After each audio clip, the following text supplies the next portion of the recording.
Cette semaine, on a beaucoup parlé du chaton Fat, le prétendu nouveau modèle de Mistral meilleur que ChatGPT et Claude qui va absolument atomiser la concurrence.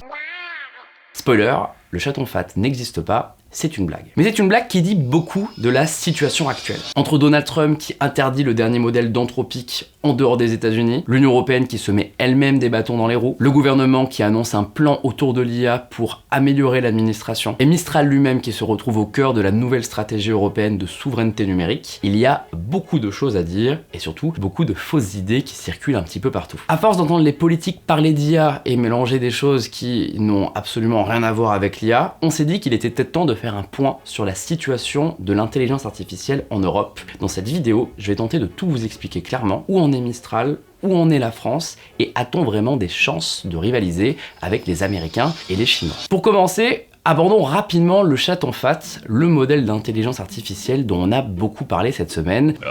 En gros, le chaton Fat, ça serait le nom donné par Mistral à son nouveau modèle, un modèle mixture of experts qui aurait 3000 milliards de paramètres, qui battrait absolument tous les records. Il est faux, hein, ce modèle il n'existe pas. Le chaton Fat, c'est une blague qui fait référence à Le Chat, le nom du chatbot de Mistral, qui a changé de nom d'ailleurs et qui est devenu Mistral Vibe il y a quelques temps. D'où elle vient cette blague? Eh bien cette blague, elle vient notamment de comptes américains, de comptes anti-Europe qui ont voulu se moquer de l'Union européenne, d'Emmanuel Macron particulièrement, qui dit que Mistral doit être mis à la même table qu'Anthropic ou OpenAI. En parlant du chaton Fat, ils font de l'humour, ils font de Mistral le faux concurrent de ChatGPT ou de Claude et ils tentent de rabaisser la stratégie européenne en laissant entendre que nous, on n'est pas vraiment capable de faire de bons modèles. Vous allez voir que la réalité, elle est quand même beaucoup plus nuancée. Mais bon, finalement, cette situation, elle profite plutôt à Mistral parce que le monde entier a parlé de lui cette semaine. Arthur Mensch, le patron de Mistral, il a été très malin, il a lui-même réagi à la blague en disant non, on va pas l'appeler le chaton Fat, mais le gros chaton. Du coup, ça a évidemment fait beaucoup parler et il a profité de ce buzz inattendu pour annoncer que Mistral annoncera cet été son futur nouveau modèle, alors que ça fait plusieurs mois que tout le monde se demande ce que fait Mistral. Derrière cette blague, il y a une référence à ce qui s'est passé aux États-Unis le 12 juin. On en a parlé sur Numérama, vous en avez certainement entendu parler un petit peu partout ces derniers mois. Anthropic prétend avoir créé le modèle d'IA absolu, Claude Mythos, qui est sorti sous une forme commerciale appelée Claude Fable, qui est un modèle beaucoup plus intelligent que ce qui se fait ailleurs. En gros, une IA capable de trouver des failles de sécurité, de pirater des serveurs, de faire plein de choses. Bref, une IA absolument en avance sur la concurrence qui a été rendue disponible début juin pour les abonnés à Claude. Et le 12 juin, les États-Unis ont ordonné à Anthropic de débrancher Claude Fable et Claude Mythos pour les non-américains. Et ça a provoqué un véritable séisme politique. On a le monde politique entier, de la gauche à l'extrême droite, qui s'est mis à en parler, qui s'est mis à poser plein de questions sur qu'est-ce que ça veut dire si les États-Unis peuvent nous couper l'IA du jour au lendemain. Est-ce que ça veut dire qu'on se trompe complètement en faisant confiance aux Américains? Toute la question qui se pose, c'est si on s'appuie sur OpenAI, Anthropic ou Google pour alimenter nos entreprises en IA et que demain les Américains disent on veut bloquer l'Europe, on veut ralentir l'Europe, on leur désactive l'accès aux meilleurs modèles, on va être automatiquement reclassé au second rang, au troisième rang, et donc on va perdre complètement la nouvelle guerre technologique. Et si tout ça revient au centre de l'actualité, c'est parce qu'on est sur une semaine importante pour la France en matière de nouvelles technologies. Il y a le salon Vivatech qui vient d'ouvrir. Moi, je suis pas un grand fan de Vivatech. Par contre, Vivatech, c'est généralement le moment où la France, où les entreprises françaises font plein d'annonces liées à la tech. Mardi, par exemple, la France a présenté son nouveau programme en matière d'IA. On a une interview du ministre David Amiel sur Numérama où il nous explique que l'assistant est la solution créée par la France pour connecter l'administration publique. Je vous apprends rien, l'administration, parfois c'est lent, ça prend du temps à répondre à vos demandes, il peut y avoir pas mal de soucis techniques. Le laissez-passer à 38. Vous avez le formulaire bleu? Le formulaire bleu? Bah l'idée, c'est que grâce à l'intelligence artificielle, la France veut accélérer tout ça et que l'assistant va s'appuyer sur des modèles Mistral, sur des serveurs français pour justement couper toute la dépendance numérique aux États-Unis. Ce qui est marrant, c'est que le gouvernement français parle d'IA clandestine. Quand on parle de ChatGPT ou de Claude par exemple, on dit clandestine parce que l'idée, c'est qu'un employé, un fonctionnaire français pourrait être tenté pour aller plus vite d'aller sur ChatGPT. Sauf que s'il envoie vos documents à ChatGPT pour aller plus rapidement, il les envoie sur un serveur américain, il expose des données confidentielles en France. Et donc la France veut lutter contre cette IA clandestine et pousser des IA françaises qui vont tourner sur des serveurs français. Parce qu'on ne peut pas se reposer sur les outils développés par des puissances étrangères, la France doit donc disposer de ses propres outils. On ne peut que saluer cet exploit, même si on peut se poser la question de l'efficacité de ces modèles, etc. Parmi les chiffres qui ont beaucoup tourné cette semaine, 650 millions d'euros, c'est le budget qui a été fixé par l'État pour ce plan IA jusqu'en 2030. C'est ridicule, hein, une levée de fonds chez OpenAI ou chez Anthropic, ça se pèse en milliards, donc on peut se poser la question de est-ce que la France peut être compétitive si elle met autant d'argent sur la table. Maintenant attention, on parle pas d'un chiffre pour financer des modèles, on parle d'un chiffre pour déployer des modèles auprès des millions d'agents de la fonction publique, ce qui signifie que c'est pas du tout la même chose et qu'il faut pas non plus se rabaisser en pensant que la France fait n'importe quoi. Autre annonce, la DGSI lâche Palantir, l'entreprise de Peter Thiel spécialisée dans la surveillance, dans l'analyse de caméras, dans l'analyse de risques terroristes, au profit d'une entreprise française. Ça aussi, c'est une annonce forte, ça veut dire que la souveraineté numérique devient prioritaire en Europe et que même si les partenaires américains sont considérés meilleurs, on ne veut plus travailler avec eux. Je vais donc répondre à une question, est-ce que la France est vraiment larguée en matière d'IA? Alors c'est sûr qu'a priori, la première réponse, ça serait oui. Si on compare les modèles de Mistral aux derniers modèles d'OpenAI, aux modèles d'Anthropic ou même aux modèles open source de la Chine, on est loin derrière. En tout cas loin derrière en termes de benchmark, en termes de performance réelle et en termes de capacité des serveurs. Mais j'ai envie de vous dire que cette analyse, elle est complètement fausse. Parce que personne ne demande à Mistral d'être le ChatGPT français. C'est peut-être l'erreur que font les politiques en voulant absolument faire de Mistral un concurrent d'Anthropic et d'OpenAI. Si Mistral est déjà capable d'offrir une souveraineté des modèles aux entreprises françaises et de protéger leurs données, Mistral est déjà une arme très forte de l'Europe face à la dépendance américaine. Le problème, c'est la manière de présenter Mistral dans les médias depuis des années. On veut faire de Mistral le concurrent de ChatGPT, mais c'est pas le cas. Mistral, c'est un écosystème français en IA. Par exemple, un des trucs les plus intéressants avec Mistral, c'est ce qu'on appelle Mistral Forge. Mistral Forge, c'est la possibilité pour des entreprises françaises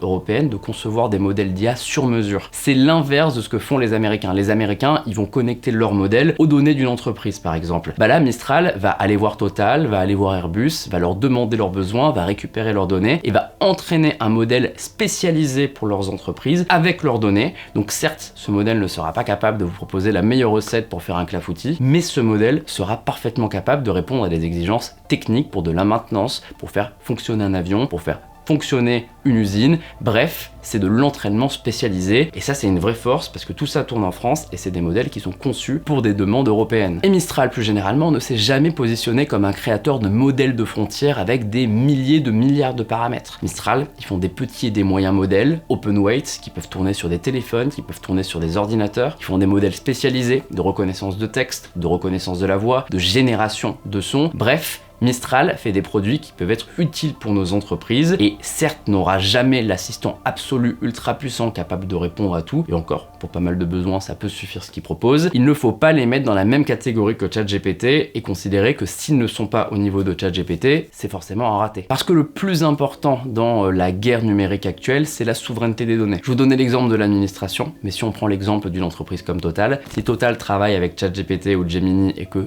toutes les données de ces entreprises vont sur des serveurs, il y a un risque de piratage, il y a un risque d'espionnage industriel. Ce qu'il faut aujourd'hui, c'est privilégier l'IA locale, c'est le fait par exemple d'empiler plusieurs ordinateurs et d'avoir une IA qui va tourner sur les serveurs de l'entreprise, que les employés s'y connectent via l'intranet. Et pour que cette IA soit efficace, elle doit être bonne, elle doit s'entraîner avec les bonnes données, elle doit être capable de s'adapter à la manière de parler d'une entreprise. Et ça, c'est typiquement ce que Mistral propose. Mistral n'est absolument pas le seul à le faire, mais c'est le seul acteur français aujourd'hui capable de créer des modèles sur mesure pour des entreprises. Et d'ailleurs, Mistral ne s'attaque pas qu'au marché européen, il a aussi des contrats avec le Québec, avec d'autres pays, bref, tous ceux qui ne veulent pas dépendre des États-Unis ou de la Chine. J'ajouterai un élément important et malheureusement sous-estimé par le gouvernement et par les pouvoirs aujourd'hui, c'est l'open source. Aujourd'hui, on a vraiment deux stratégies en matière d'IA. On a d'un côté les États-Unis qui sont plutôt sur des modèles propriétaires, sur de l'abonnement, sur de l'API et qui veulent vendre des services sur leurs serveurs. Et de l'autre, on a le modèle chinois qui construit des modèles open source super puissants qui sont distribués, qui peuvent être réutilisés par n'importe qui. La Chine fait un peu du soft power avec l'IA, elle veut montrer au monde qu'elle est la meilleure et surtout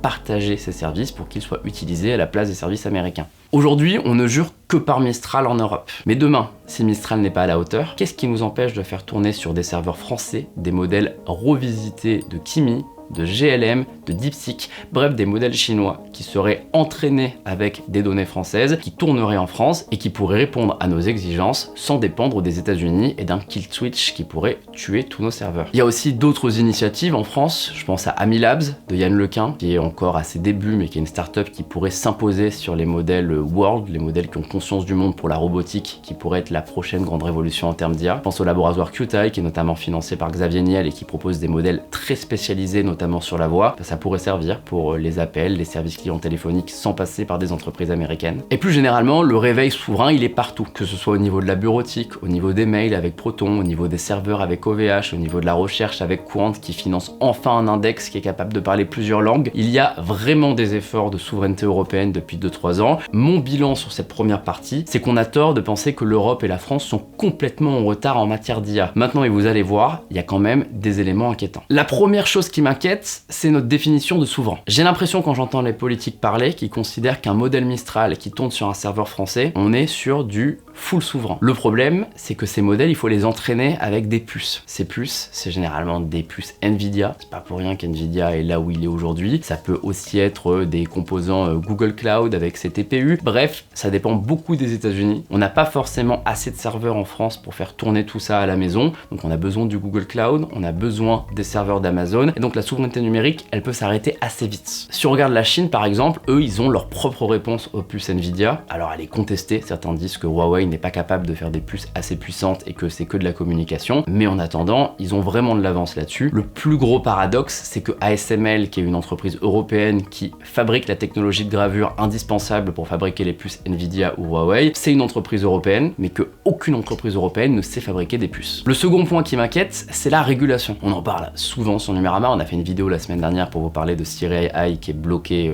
en Europe. L'Europe a quand même tendance à se mettre de gros bâtons dans les roues en voulant être trop parfaite, en voulant être trop propre. L'exemple flagrant, c'est le droit d'auteur. Je vois beaucoup de débats dire oui, il faut que l'Europe on entraîne des IA qui respectent absolument le droit d'auteur, qui fassent attention aux données prélevées pour entraîner les modèles, parce que nous on a envie d'être clean, on n'a pas envie d'être comme les États-Unis et la Chine. La réalité, c'est que dans une logique concurrentielle, si on ne fait pas comme les autres et que nous, on veut demander des accords à chaque fois avant d'entraîner un modèle, on n'a absolument aucune chance de rivaliser. Donc il y a aussi une question éthique à se poser ici. Est-ce qu'on doit vraiment mettre une amende à Mistral s'il l'entraîne en scalpant l'intégralité d'Internet, ou est-ce qu'on veut vraiment lui laisser la chance de concurrencer les autres? Sur la régulation en général, l'Europe, par l'intermédiaire de Thierry Breton, se félicitait d'être le premier continent à réguler l'IA très tôt, dès que ChatGPT venait d'apparaître. Là aussi, si on n'a pas un petit peu plus de réflexion sur comment aider l'écosystème européen à se développer, on risque de se mettre des bâtons dans les roues et de favoriser les Américains. Troisième point, l'argent. Oui, on revient un petit peu trop souvent à l'argent. Je vous en parlais tout à l'heure, en un seul tour de table, OpenAI est capable de lever 120 milliards de dollars. Le budget national français en intégralité pour l'IA, c'est autour de 100 milliards. C'est-à-dire que OpenAI, avec sa valorisation, avec ce qu'il vaut, ça peut être 40 fois notre budget à nous. Sans parler de ses concurrents, d'Anthropic, de Google, qui eux aussi lèvent des milliards de dollars à chaque fois qu'ils ont quelque chose à faire. L'exemple récent, c'est l'IPO de SpaceX, ça a été beaucoup critiqué et mal compris en France. On a tendance à penser que c'est juste un scandale parce qu'Elon Musk a gagné plein d'argent d'un coup, mais la réalité c'est surtout que le secteur de SpaceX, l'IA avec XAI, avec les serveurs, ça vaut tellement que tout le monde fait le pari de SpaceX, que SpaceX peut racheter Cursor pour 60 milliards de dollars, alors que cette somme sort de nulle part pour une entreprise qui a été inconnue il y a quelques années. Bref, les États-Unis et la Chine ne jouent pas du tout dans la même cour que nous. Comme je vous l'ai dit, c'est pas forcément grave, parce que Mistral peut être bon dans les modèles spécialisés, dans les modèles adaptés à des entreprises, mais on peut pas non plus se contenter de se dire qu'on prend le suffisant et qu'on laisse aux États-Unis et à la Chine les meilleurs modèles. Et enfin, il y a l'argument géopolitique. J'ai parlé du chaton fat en disant que c'était une tentative de se moquer de l'Europe, de faire croire que l'Europe se mettrait au même niveau que les États-Unis avec un truc qui s'appelle le chaton fat. Mais ces tentatives d'ingérence-là, elles ne viennent pas de nulle part. Quand on parle du chaton fat, on veut rabaisser l'Europe volontairement. Quand des grandes boîtes américaines s'attaquent directement à l'Union européenne ou directement à la stratégie européenne, il y a une volonté de déstabiliser l'Europe, de l'éliminer et de faire du duel technologique les États-Unis contre l'Asie. Et ça, les entreprises américaines, les entreprises chinoises, elles y arrivent, elles veulent faire de nous leurs clients et elles ne veulent pas du tout de l'Europe comme un concurrent. Ça sera forcément un problème parce que l'Europe là-dessus, elle est assez faible. La bonne nouvelle, c'est que l'Europe semble se réveiller. On l'a vu avec les annonces françaises cette semaine, avec les annonces du gouvernement, avec Mistral qui prépare un nouveau modèle et avec tout ce que je vous ai dit sur Mistral. On est loin d'être éliminé. Maintenant, on n'est pas forcément en bonne position pour attaquer OpenAI et Anthropic avec des gros modèles de frontières. La bonne nouvelle, c'est qu'il y a l'open source pour nous sauver. La question, c'est est-ce qu'on peut aller vite? Est-ce qu'on peut avancer? Est-ce qu'on peut mettre beaucoup d'argent? Et ça va dépendre de la politique, ça va dépendre des investisseurs privés, et c'est très difficile d'avoir une visibilité là-dessus. Ce qui est certain, c'est qu'on a de très grosses entreprises en Europe et qu'elles ont intérêt à favoriser, à développer un écosystème européen, parce que sinon, en effet, on va dépendre d'OpenAI et Anthropic, et on le voit bien. Ces entreprises peuvent très facilement décider de dire que l'Europe va avoir des modèles un petit peu moins bons que les autres.